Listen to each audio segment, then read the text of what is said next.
Well, thank you very much. Welcome everybody to this first AOACS webinar of a series of webinars we are organizing this month of May to raise awareness about how is it living with celiac disease.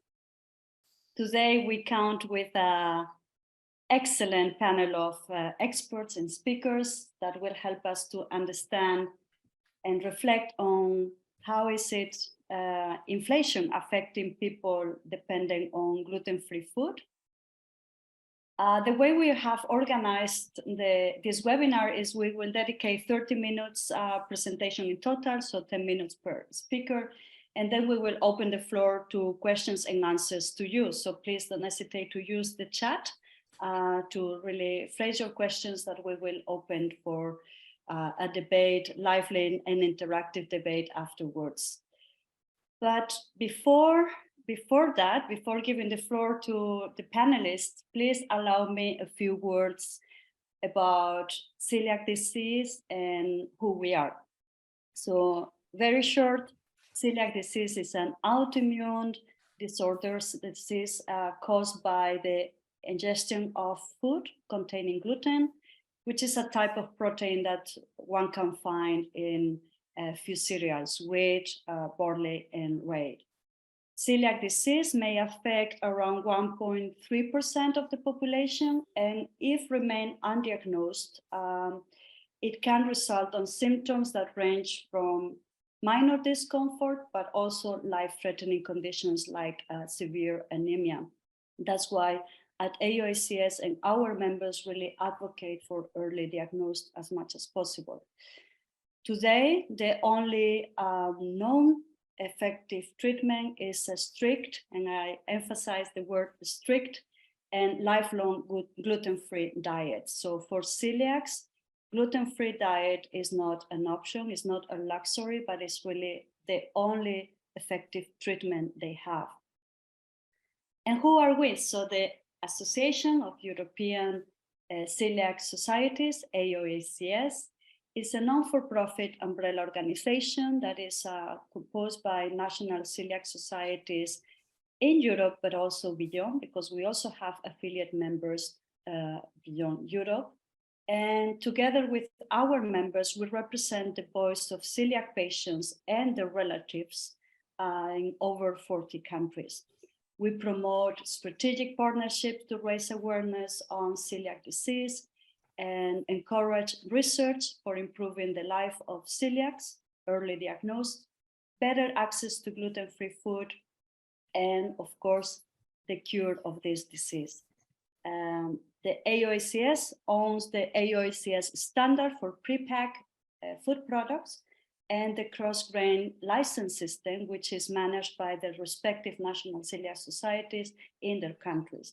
And thanks to that, we allow thousands of safe gluten-free food products being available in the market and easily recognized by any consumer. So whenever you see the cross-grain symbol, you know that behind that there is a thorough system, verification system that allows get safe food on the market. I would like to thank Takeda, that, as you can see on the screen, has sponsored this series of webinars. And of course, thank you all for being here today.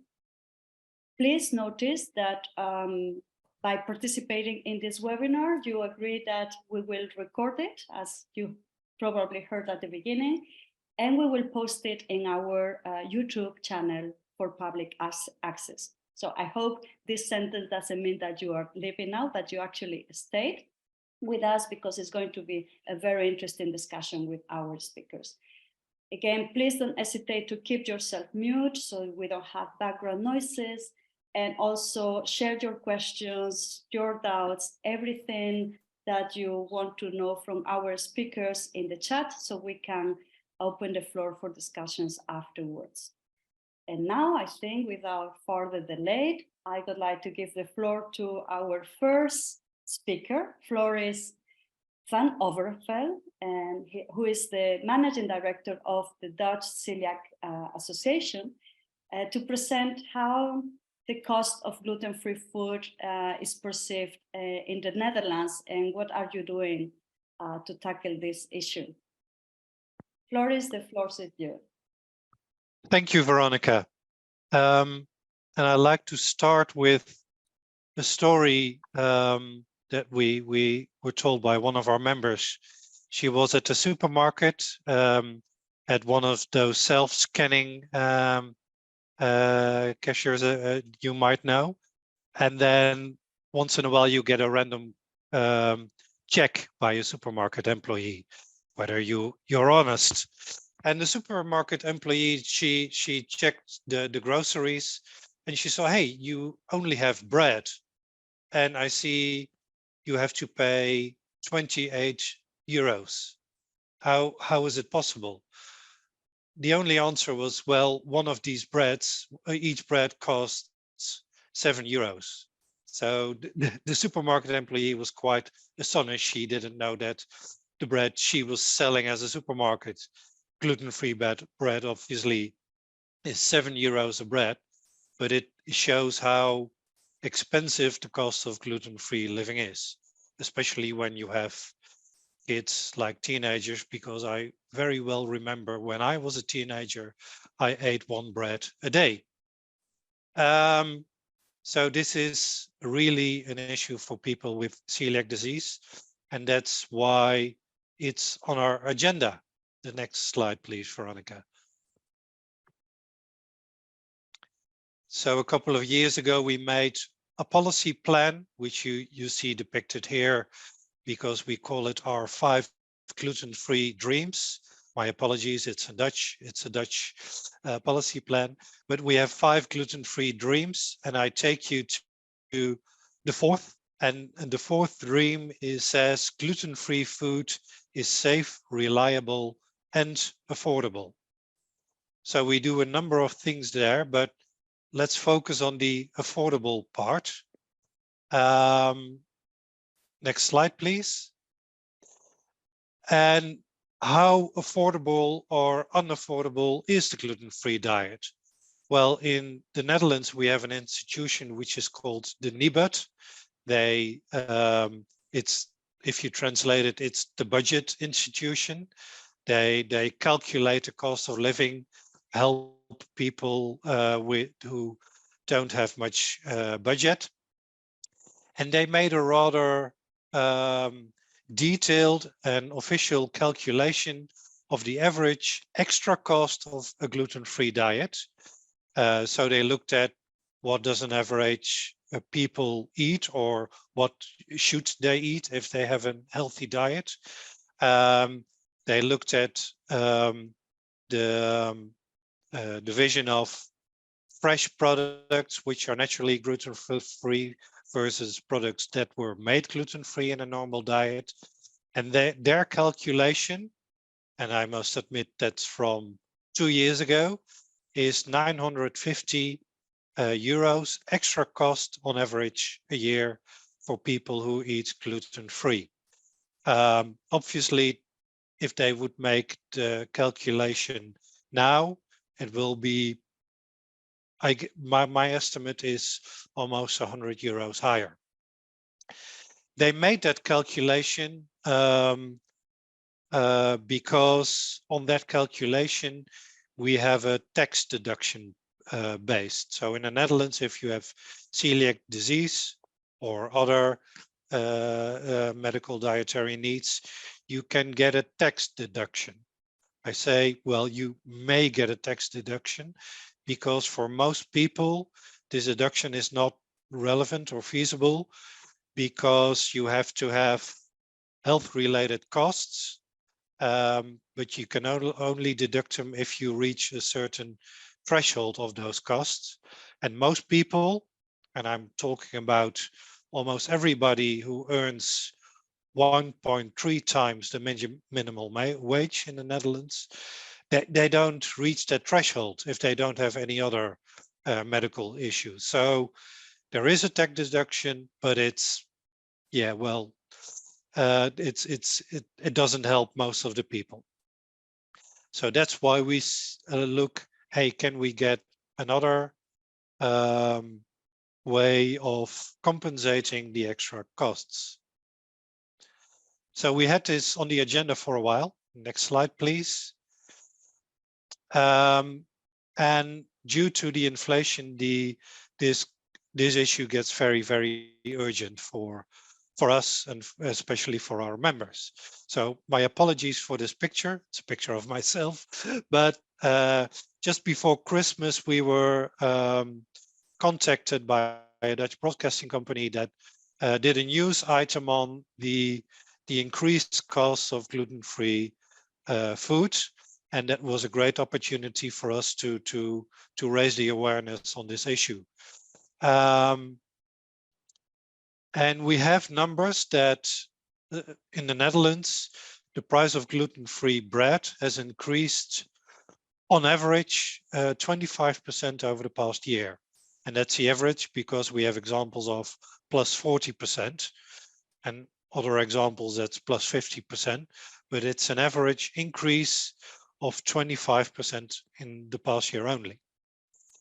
The news item we had was a reason to start a petition because we had momentum in publicity, and we started a petition to raise awareness on the costs of gluten-free food and the lack of an adequate compensation for that.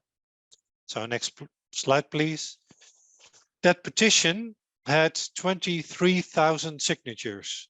And to put that in perspective, we, as the Dutch Coeliac Society, have 20,000 members. So more than our member base have signed this petition, which I think is fairly impressive. And a couple of weeks ago, we presented that to the Parliament, and we're now talking with members of Parliament. We're going to invite them to a gluten-free breakfast to have an in-depth discussion. And our goal is a just compensation for the extra costs of gluten-free diet. And the principle we base that goal on is that we think that regardless of income, one should not bear the economic burden of a disease. So even if you're rich, we think you have a disease, you didn't ask for that, you have to pay the medicine for that disease for the rest of your life, and you should not bear that burden. That's the principle we based on. So next slide, please.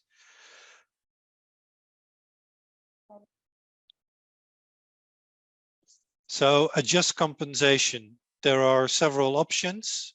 Roughly, we think about a monthly budget that goes to people with diagnosed celiac disease, and that can be earmarked or not. Earmarked is the most elegant option, like, for example, they have in Italy. The downside of that, it takes a lot of administration.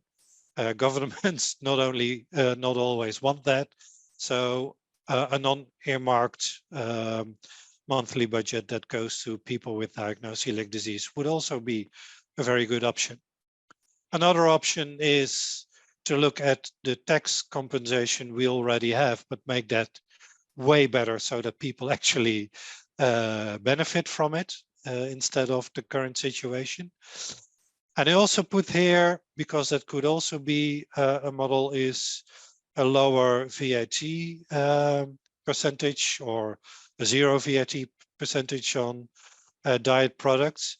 But I mentioned here not a lower VAT because we know that that often doesn't work, because what happens if you have a low VAT percentage on such products, the retailers just increase their margin. So the profit goes to the retailers and not to the patients where it should be. So that's interfering in the market, and then the market says, thank you, we'll take that for our benefit. So next slide, please. Then is at the European level something where we should tackle this? Well, if I look at it, yes and no. Yes, it is in the end a human rights issue, in the way that people with a chronic disease should not bear the burden of that disease. That's human rights. So that's where the European level could well play a role. But public health policy is a member state responsibility, and so that's where the European level could not play a role. And there's also a pitfall. The pun is intended that the pitfall is that on the European level you have often a race to the bottom when it comes to fiscal or other budget issues. Then the member states let go for the most cheap option, which in this case wouldn't help people with celiac disease. So the compensation is a matter of a member state responsibility, I think, though as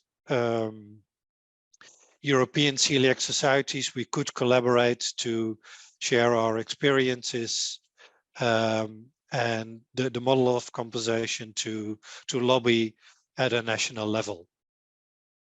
The next slide, please, Veronica. So this is my last slide. The success of our lobby is not guaranteed, but as you can see in this picture, we're not there to give up. We will continue our lobby, and if one way doesn't work, we'll seek another way, because that success is not guaranteed is not a reason to give up. So we won't give up. Thank you. Well, thank you very much, Floris. I suggest that the audience write the questions. We will address them all at the end, because probably we also need to hear the other presentations first to get the full picture. I already intrigued by the tone of your voice. Looks like it's a tough situation that we are facing. It's not all, you don't look fully optimistic, but we will discuss it with the rest of the panel. Tristan, please, I wonder if you are, if you feel that this resonates with the situation in UK, you will let us know. Please, the floor is yours. Certainly will. Let me just try and share this presentation, and hopefully this will go smoothly. Yeah, Tristan Humphries is the head of advocacy in Coeliac UK, and we are very happy to have you. Thanks. Well, very happy to be here as well. Thank you, Veronica. Appreciate the invitation. And yeah, already I was nodding away there with what Floris has been saying, so I think there'll be a lot of crossover in what we discuss. So yes, thank you. I'm head of advocacy for Coeliac UK. I'm going to talk a little bit about the context in the UK in terms of cost and gluten-free, and then I'll bring out a bit of what we've learned from a recent report we carried out into cost, and then also tell you a little bit about our own campaign on cost of living, which I think certainly has parallels with what's happening in with the Dutch society as well. So first of all, just to say, who are we? Well, Coeliac UK is the national charity for people with celiac disease in the UK. We're the largest single funder of research in the UK as well in celiac disease, and we've got around 65,000 members, 40 local volunteer groups as well. We do also have our own certification and accreditation food safety schemes that we run as well for gluten-free manufacturers and restaurants. We provide independent support and advice to the community. And then finally, we also campaign to improve the lives of people with celiac disease, which is what I'm going to come on to in a moment. Just to say, we're based in the evidence and policy team. That's myself and Fiona, who is also on this call. So our team has these four functions. We look after food policy, health policy, research, and that research funding I talked about. But also we have this advocacy remit. And this advocacy remit really is about taking that knowledge, that understanding from the charity, but also the community, and saying, how do we use that to bring about change that will improve the lives for that community? And that's why something like cost becomes particularly important for us. I won't go into too much detail on this because I think you've covered this already, Veronica, but I think when we look at the context, there's nothing more important than recognising how central the gluten-free diet is to the treatment of celiac disease. So these matter because not only is that strict gluten-free diet so critical to the treatment, but also it's not always easy. And it's particularly not easy where those gluten-containing cereals play such a central role in the diet, and that's certainly true in the UK. So we always say that it's important, both in terms of that nutritional contribution to the diet, but also just for practical reasons, if we want people to adhere to the diet. And of course, that really matters, because failure to adhere to that diet then not only leads to these debilitating symptoms, but long-term puts that individual at risk of those associated conditions.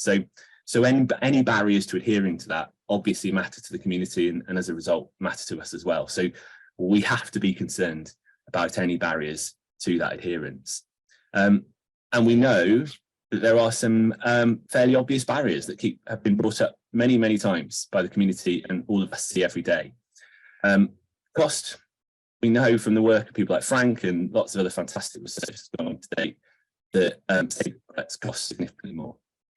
We know gluten-free food costs more than gluten-containing. We also know from research that it's harder to access. So from our own shopping habits survey, 54% say they had to go to more than one shop to get what they needed. That's a significant undertaking as well.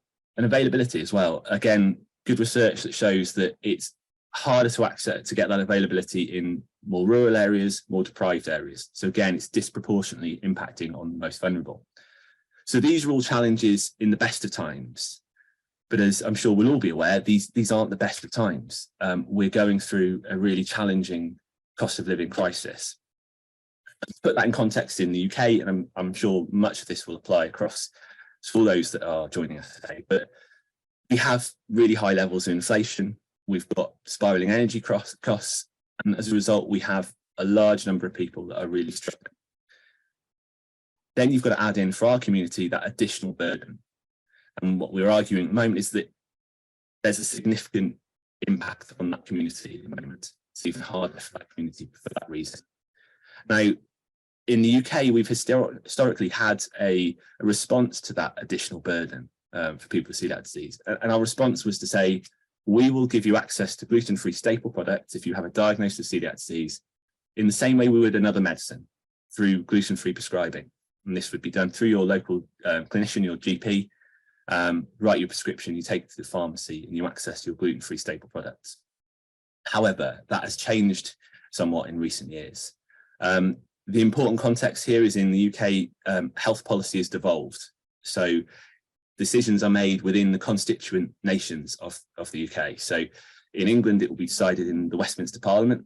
In Wales, it's in where I'm based, it's in the Senedd, the Welsh Parliament, Scotland, Scottish Parliament, and Northern Ireland in the Assembly in Stormont. So as a result, we've had a divergence in what that support looks like across the country. Key thing, in Wales, Scotland and Northern Ireland, you can still access those gluten-free staple products, bread, pasta, flour mix, all those kind of things, through if you've got a diagnosis. They do it in different ways, through a top-up card in Wales, GP prescribing in Northern Ireland, and through pharmacy-led prescribing in Scotland, but you can access it if you have a diagnosis. In England, in recent years, that has changed. So in England, we've had it limited to bread and flour mix as the maximum you can get, and that's only if you're in an area which continues to prescribe. And increasingly, more areas have either withdrawn or limited. And just to put that into context, here is a quick graph that shows you since 2016 in England, gluten-free prescribing is reduced by about 70%. So what we have is a situation where in these really difficult times, for a lot of people in England, they're having that critical lifeline withdrawn. So that's a real concern to us. And so that's the context that brought us to look at this issue again, and really wanting to understand not just those additional costs, which there's some fantastic research out there on in terms of bread and flour mix and staples, but also to understand the overall burden. So what does it mean on the weekly shop? What's that additional hit that for someone with celiac disease? And so we did that.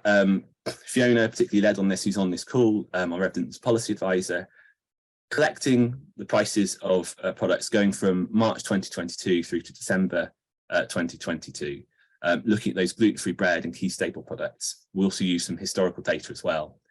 And we looked at price packs, pack size by weight taken from the websites of major supermarkets. And we got a representative price per 100 gram then was calculated. And we were able to compare that. And what we found was some interesting things.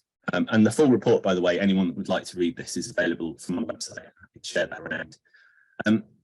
One of the first things to say is, perhaps unsurprisingly, bread is significantly more expensive. So a gluten-free loaf is on average about 4.3 times as expensive as a gluten-containing one.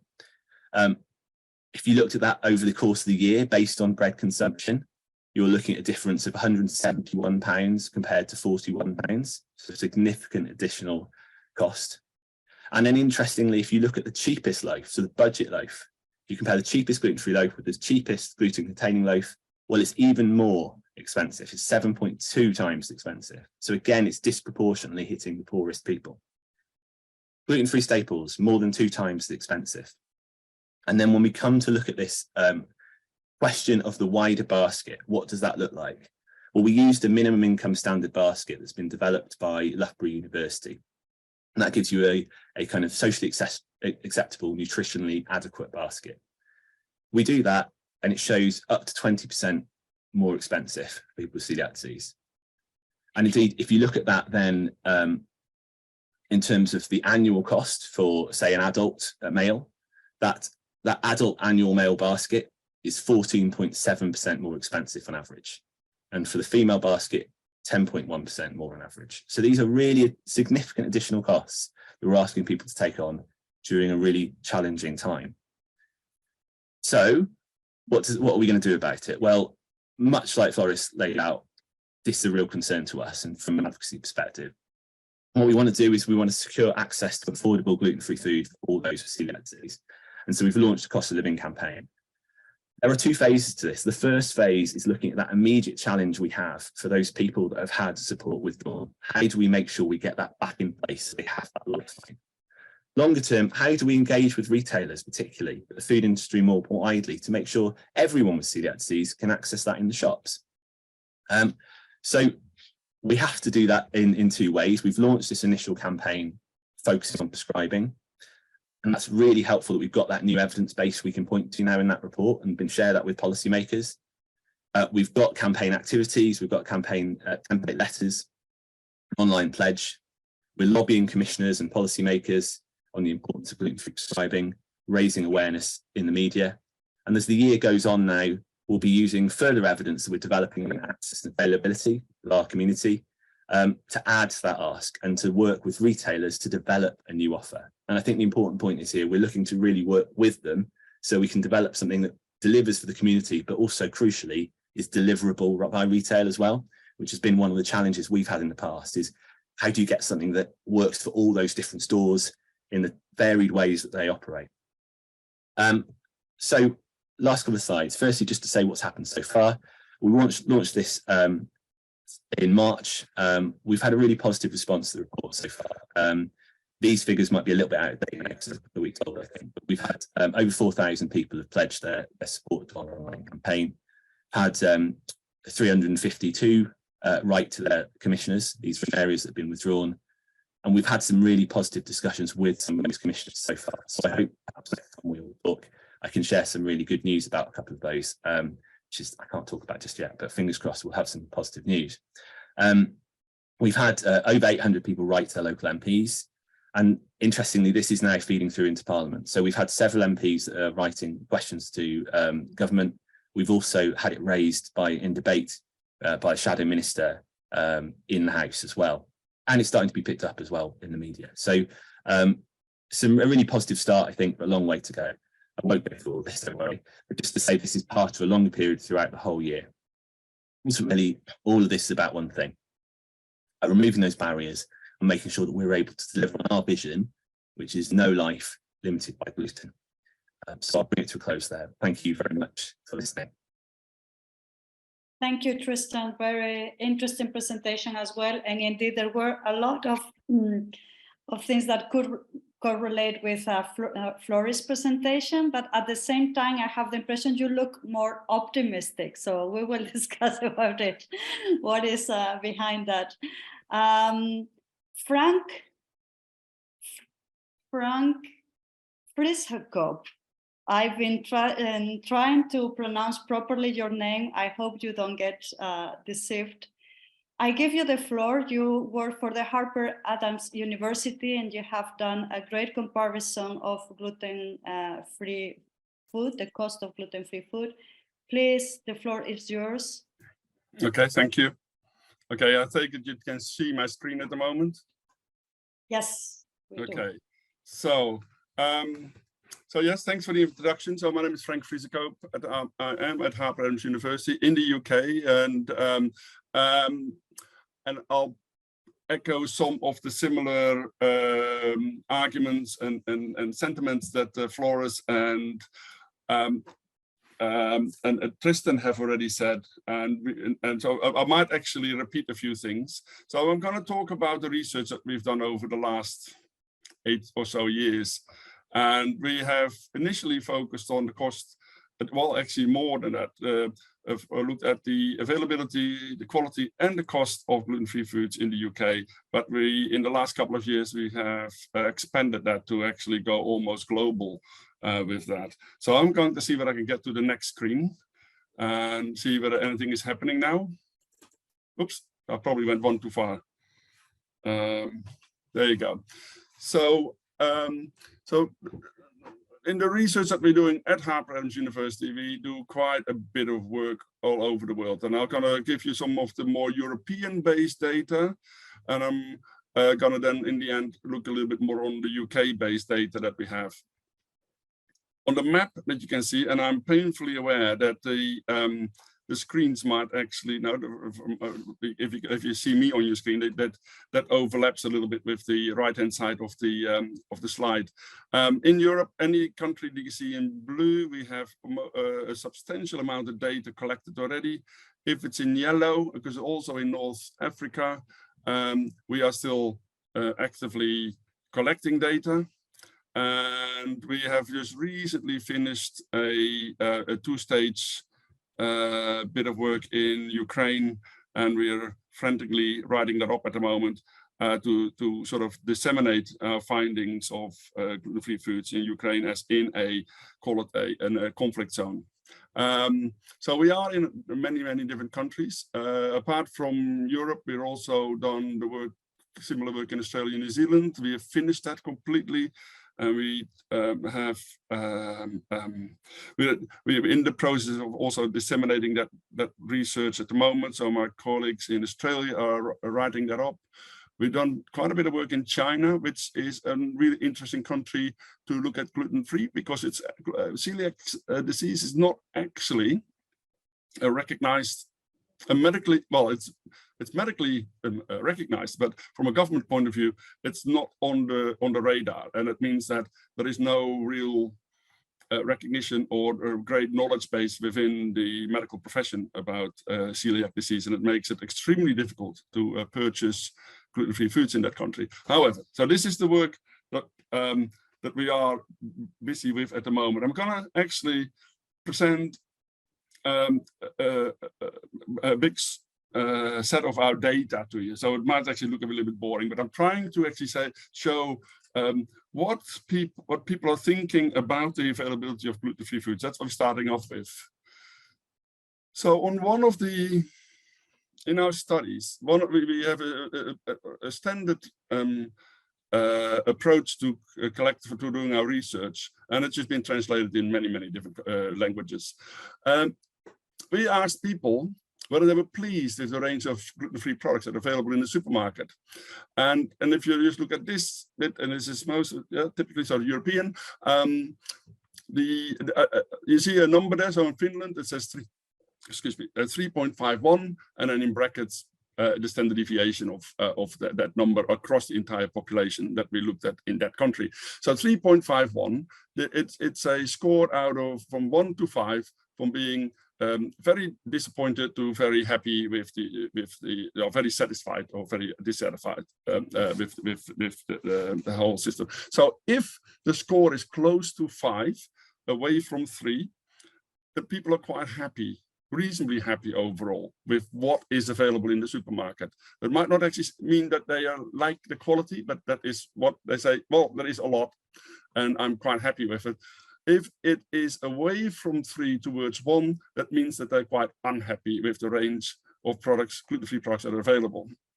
So in Finland, people are the happiest about it, if you call it, might want to call that, followed by the Netherlands.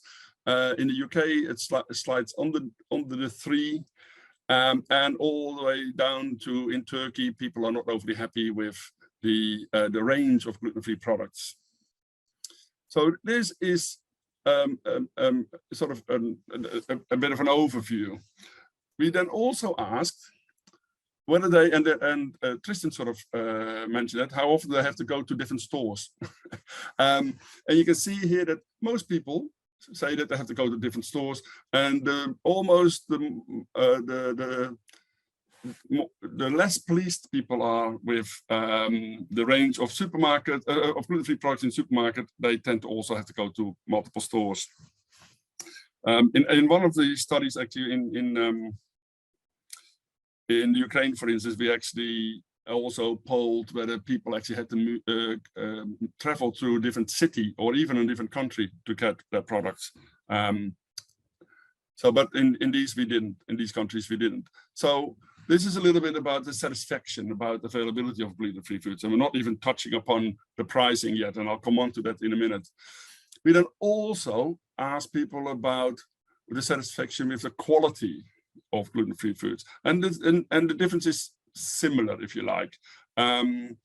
So the scoring is the same. If it's close, anything between 3 and 5, people are reasonably happy with it. If it's below 3, people become quite unhappy with the quality.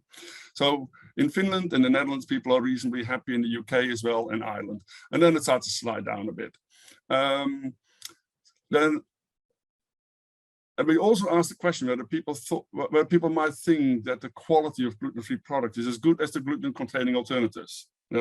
And overall, that is actually quite the degree of satisfaction, but it's on the lower end of satisfaction, that the people think that the quality is good enough compared to those gluten-containing alternatives. So that sort of gives us a bit of an idea about where to, for us, to focus our next bit of research. Because as a university, when we do research, we're trying to disseminate that work, but we try to also build on existing research. So for us to look at what needs to be done to improve quality, and not necessarily quality from a producer point of view, but quality from a consumer point of view.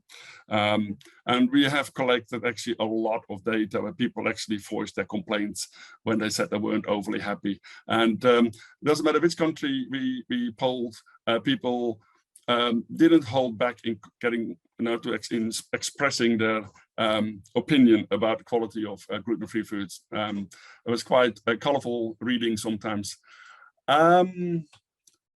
So going to pricing. So if we're looking at the satisfaction with the pricing of gluten-free foods. So this is a same scoring system again. And in Finland, people were the most content overall with the pricing of gluten-free foods. That just because they were the most content, that doesn't mean that they were overly happy per se. You know, they scored on average still below 3. That means that more than half the people weren't happy at all with the pricing of gluten-free foods. And in Spain, people were extremely dissatisfied with the pricing of gluten-free foods. We haven't really looked at we haven't tried to align yet this sort of data with other sort of economic indicators, but it's on the books to do that. So I'm giving you the quite crude data on what we have. So this is the satisfaction of the pricing of gluten-free food, and this is just the 2022 data, because in a minute I will show you some of our historical data as well in comparison to our 2022 data. So if we do the comparative pricing of gluten-free foods in the UK, and this is overall, and what you see on that graph there is the black bars are the 2015 data, the red bars the 2019 data, and the green bars are the 2022 data, and all the different sets are different supermarkets within the UK, and I captured all of them on the side there. So for us, the 2015 data is sort of the baseline of our research. The reflection you see here on the price ratios. Let's explain the price ratio. So Tristan just before said how they're calculating their prices, and we're using exactly the same system. So we essentially see what's available in the supermarkets. We note down the price and the weight of the product, and we then calculate everything as per 100 grams, and we compare that to equivalent gluten-containing products. So it's really a ratio of the prices.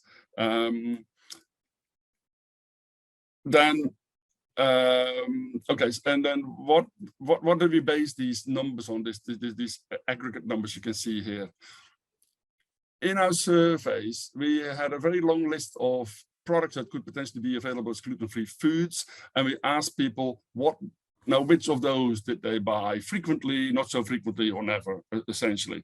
And based on that, on the hundreds and hundreds of responses we got per country, we established what the average person might actually have in their gluten-free shopping basket, not necessarily on nutritional worth or value, but more on what they indicate that they normally purchase. And in that gluten-free shopping basket were somewhere between 15 and 20 products that depended a little bit on the local situations. We picked those products in each of the countries. I think we picked 15 products when we did all the comparisons. And those 15 products, we then aggregated all their price ratios about, and that is what you see here. So one thing that what this shows is that 2019 was an expensive year when we polled all the supermarkets, and we polled the exact same shops. We didn't actually just randomly go to different areas and survey, or actually take note of what's available in the shop and what the prices are. We went to exactly the same shops every single time. And this shows you that 2019 was an expensive year, and the trend then overall is in 2022 it changed somewhat again. Sometimes it became even more expensive, but in many cases it sort of adjusted again a little bit closer to the 2015 prices, and sometimes it was cheaper. So against the background of this, I also consider now what is the breadth of gluten-free products that are being made available. Oops, wrong way. In the supermarkets. Oh, wrong. I'm skipping a slide here. So, okay, based again on all those different products, again, the 2015, 2019, and 2022 data, here you can actually see per product. So we sort of took away the aggregate bit and actually looked at individual products. So let's say for supermarkets, own brand white bread, the branded white bread, own brand brown bread, and so on. And we looked at bread in a bit more detail. We looked at whatever was available. What we see is that gluten-free products are almost always at least twice as expensive, and very often in excess of 6 times as expensive. So, but what we see in most of the breads is that actually the prices have gone down. The ratio, no, the prices have gone down. The price ratio from gluten-containing bread to gluten-free bread has gone down. One of the things we should know, but we haven't really done that part of the analysis yet. We don't know whether, let's say, the gluten-free, let's say we look at the own brand white bread, whether the gluten-free products became cheaper or whether the gluten-containing products became more expensive. We are doing the analysis. We haven't finished the analysis yet. But on ratio, most bread products have become cheaper, but there's loads and loads of products where overall the prices have gone up, and you see that with the red arrows going up. You know, gluten-free pizzas, snack breakfast bars, porridge oats, breakfast cereals, some of the spaghetti, even though it has become more expensive, but the penne seems to be coming down a little bit in price. So this is sort of the trends that we're seeing at the moment. So this is essentially every 3 years we're taking a poll in the supermarkets, and we're due again to do this next year, I think, or the year after. So at the background, how much do supermarkets actually stock? Now, the coding you see at the bottom is the same codes, but I'm not going to tell you which shop is which shop is which, A1 or A2. The A's are both the same supermarket with two different locations. What you see here is how many different gluten-free items do they actually stock on the supermarket shelf, that if we walk into the supermarket, that we can actually physically find on the supermarket shelf. So overall, the number of gluten-free items that are being stocked have significantly improved. Now there are much, much larger numbers on the supermarket shelf. For some supermarkets, it's going to come down a little bit, but the overall trend is actually going up. The ones you see all the way on the right, I didn't show that before, the X and the Ys, do you see them? They are the budget supermarkets that are around. And actually what it shows that 2015, you say there's no 2015 data. So there is 2015 data, but they didn't stock anything. So that's why it doesn't show. And they slowly start to stock more. However, having to say that, because there is a lot of granularity behind this data that you can see here, the items that the budget supermarket stock are often not the most sought after gluten-free products. Are they unlikely to stock gluten-free breads or gluten-free pastas? It tends to be cereal bars and products with a really, really long shelf life. So that is what we can find in the budget store. We have other data that actually shows what percentage of the gluten-free shopping basket they all stock. And I'm not showing that here, but we do have it. And it actually showed that since 2019, most larger supermarkets actually stock almost 100% of the gluten-free shopping baskets. At 2015, we found many, many holes in the availability. So people most truly had to travel to multiple shops to actually get what they on average wanted. So that is the observations that we made.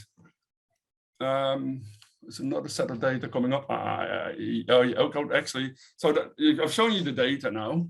And one of the things what we do, it's not just me that does this work. I've typically work with a whole range of my students at my university, but I work with a very wide range of people in every single country where we do this research. So I've got a list of names there of the people that we work with, and in almost every single instance where we, for instance, done the consumer survey, we've worked with the national coeliac societies in whatever shape or form.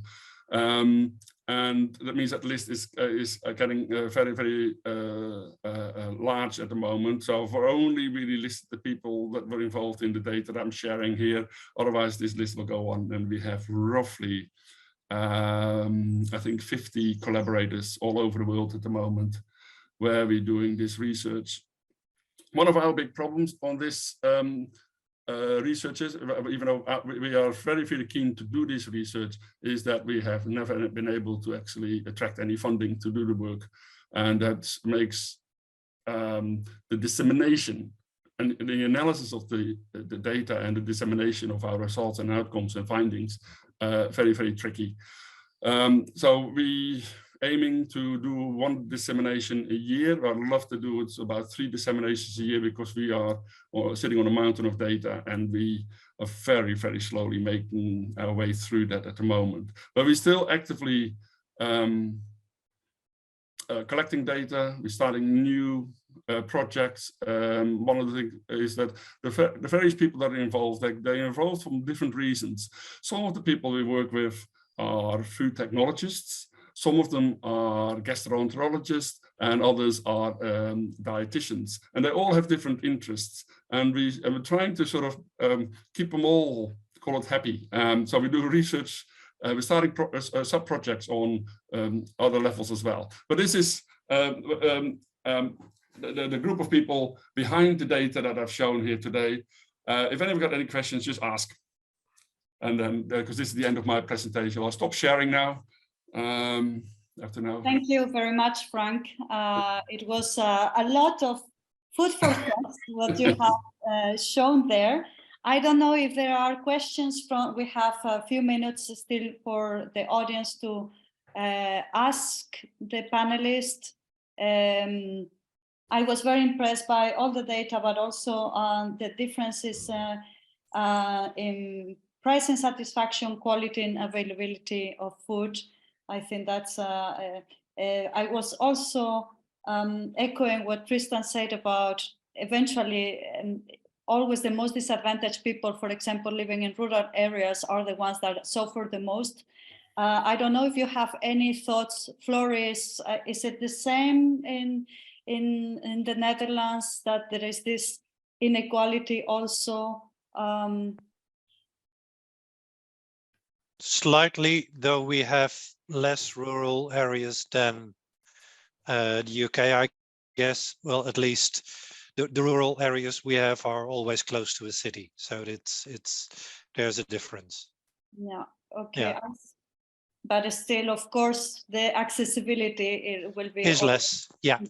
Absolutely. Yeah. There is a person in the chat saying, I live in Belgium and the choice of gluten-free products is adequate, but not excellent. Traveling to other countries like Ireland, UK, Italy, the choice is much better. I haven't compared cost, but greater competition show lower than. How should we stimulate the market across Europe? That's a $1 million question. Yeah. It's actually very interesting, because when we did the research in Belgium, we split, well, in this by design we had to split it up a bit more than we did in other countries. So we looked at both the Wallonian area, the French-speaking areas, and the Flemish area. And the Flemish area, from a retail point of view, is more of a reflection of the Dutch system. We got roughly the same supermarkets, and what that ultimately means is that there is a greater availability in the Flemish-speaking area than in the French-speaking area. That was quite stark, that difference, which really surprised me. But we have seen that. And when it comes to the question you actually asked about living in rural areas, we actually explicitly looked at that when we did the research in Australia and New Zealand. And the rural areas, they were most definitely underrepresented in availability and pricing. Typically, the pricing was higher in rural areas. And now New Zealand is a reasonably reasonable notion of isolation there, but nothing compared to Australia. So even when we looked in rural areas in Australia, we only still looked in what is a reasonably populated area, even though it's about 200-300 kilometers outside of the big metropolitan areas. But even on those areas, we found that the availability in more rural areas was poorer. And one of the things, and we just don't know because we haven't dug that deep into the data. It is because in larger cities, in the urban areas, you tend to get much larger supermarkets. And the larger supermarkets have bigger buying power and have different pricing strategies. And that goes out of the window a little bit when you go to talking about smaller shops, even of the same brand. Yeah, absolutely. You're right. And I also was, if you ask me what is my takeaway from today, is that there is a short-term strategy to be played with maybe with the national celiac societies trying to support their members more. Maybe at the policy level, you touch upon about working at the national level, but also at the European level. And then something that I want to ask you, the three of you, about engaging with retailers, because I think that could be in the direction of us answering the person on the chat. Is there something that we as national celiac societies and AOACS can do to stimulate the market across Europe? Is something to work closer with retailers? Do they have a play to role, a role, and do they have also, are they our allies here to really try to lower the prices? How do you see? And I give you floor in their order, Floris, Christian, and Frank, the last 3 minutes to go. They could be our allies, but this is really hard. We're looking at collaborating with retailers in the Netherlands, and what I developed something of our strategy. You should never do that, but in this company, I rather do that because we are going to look at the top level where people are looking at the reputation of their company and also their social responsibility, because that's where we want to touch them. The thing is, if you look at purely the market drivers, we do have a bad story, because the gluten-free market is, for a retailer, is tiny, is really tiny. But I don't have the exact numbers, but the turnover of the largest retailer here is billions and billions, and the gluten-free market is millions. So it's not even in the same ballpark. So market, if you look pure at the economic drivers, then we don't have a story. So I think we should aim for the social responsibility strategy. Excellent. Thank you, Floris. Tristan, a few words. Thank you. Yeah, I couldn't agree more. So we're in a similar position, I suppose, as I touched on, where I guess we're all dealing with this challenge that there are two kind of solutions, aren't there? There's a state solution and there's a kind of private sector industry solution, and we kind of need to, by necessity, be operating on both sides of that. Ideally, absolutely, we would have a retail answer to this, and there would be a reliable offer. It would be accessible, it would be available, and it would be affordable.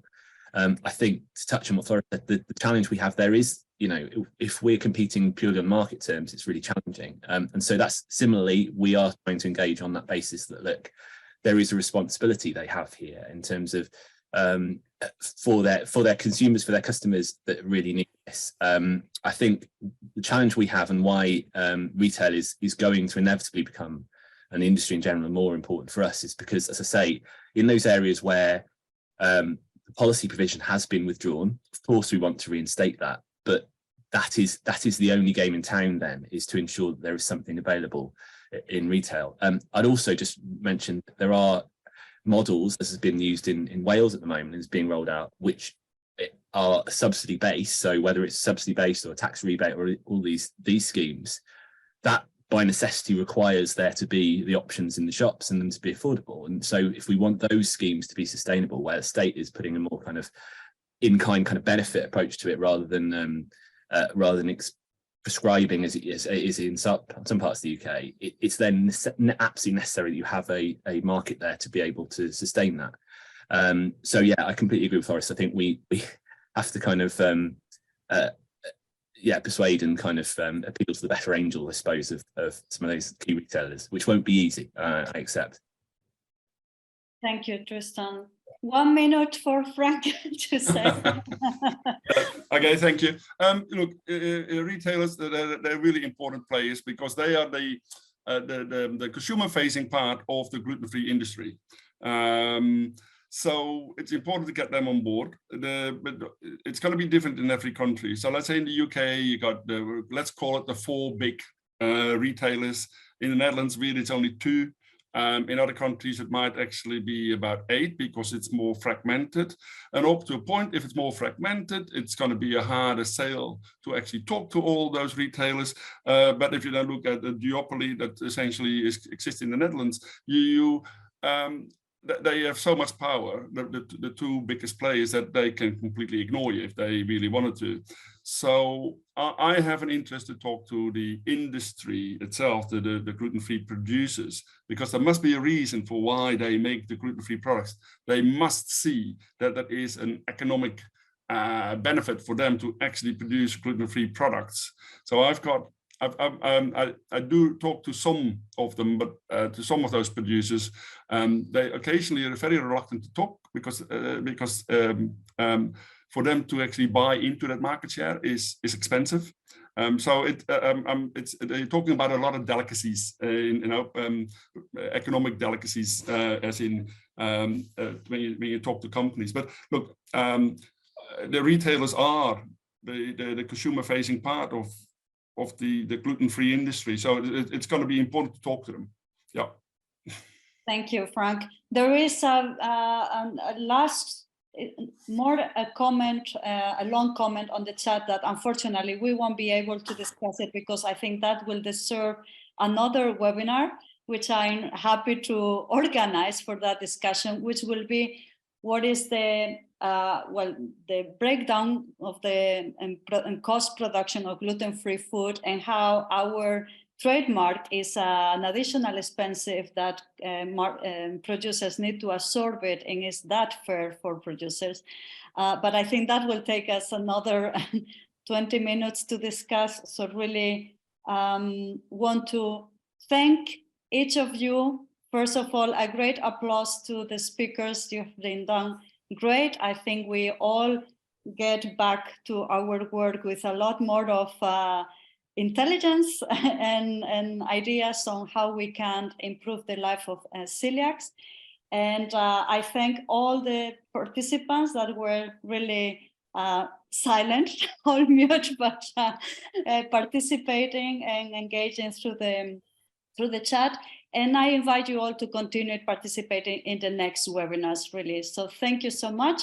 Have a lovely day and see you in the next webinar on the 11th May.